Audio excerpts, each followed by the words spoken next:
Today we're looking into a really fascinating story. It's about this intense, decades-long fixation on a very ordinary place. Yeah, just a standard 90s suburban house, kind of a cookie-cutter design. Exactly. But the person obsessed wasn't ordinary. No, not at all. We're talking about Weebo Jabilson, a really successful architect, best-selling even, designed hundreds of unique custom homes. But his focus wasn't on those. No, his heart was absolutely set on this one specific house, the one he grew up in. He wasn't obsessed with the floor plan itself, not really. What was it then? He was about the memories.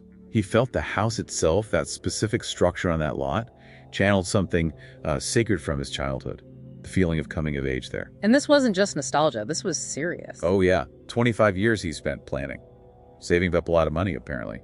Wow. His bedroom walls, covered in sketches, floor plans of this old house. Then finally he drives the 50 miles back. To confront the past, sort of. Well, he gets there, sees the house, the current owners, the Arnolds, leave for dinner.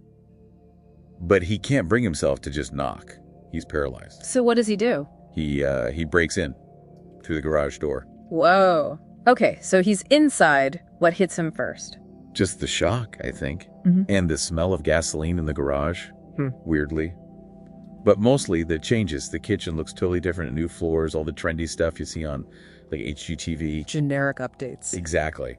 And he's furious because the living room, which was, important to his family history, it's just a dining room now. Functional, but erased. It's like watching the memories get painted over. Yeah, that's a good way to put it. Huh. And it gets worse. How so? Well, he goes looking for the bedrooms. His brother's room. It's an exercise space now, impersonal. Okay. But the master bedroom, his parents' old room, that's the real kicker. What happened there? It's completely turned into a, what do you call a stupid dog room. A dog room? Seriously? Yeah, like full of chew toys, dog beds everywhere. Yeah. And apparently it smelled terrible. Even the bathtub was, Oh, man. That transition from, like, family sanctuary to just a space for pets? It made his blood boil, apparently. It felt like a total violation of the space's meaning. So what about upstairs? Any better? Not really. The big game room they used to have, divided. Into what? 2 offices, like commercial style. Yeah. His and hers, he thought.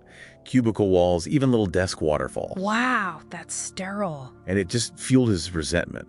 His family had to sell because they were struggling financially. Right. And these people, they can afford to turn this big, fun space into, like, expensive work cubicles. Did he have any idea why they do all this? Why treat the house this way? Well, yeah, he actually figures something out. He sees logos on their desks. The Arnolds, the owners, they worked for the company that actually developed the subdivision. No way. Yeah. And the irony, they had floor plans of the house mounted on their office walls. So they liked the structure too, just not his memories of it. Exactly. They had their own kind of affectation for the place, but it was purely structural, professional maybe, not personal like his. Okay, so what about his own space? His old room? Well, his sister's room was just being used for storage.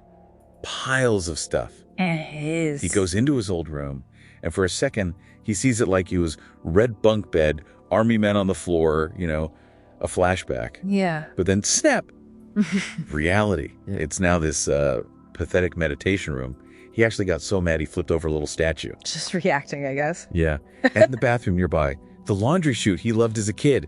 Gone. Removed. Piece by piece erasure. Totally. But the real turning point, the big realization happens next. He opens the door to his dad's old office. Let me guess. Another office? Nope. Another dog room. Seriously, 2 dog rooms. Yeah. But as he opens the door, this dog jumps out. But Yeah. it's like super friendly, wagging its tail, happy to see him. Huh. That's unexpected. And it makes him stop. Makes him think. This friendly dog, the second dog room.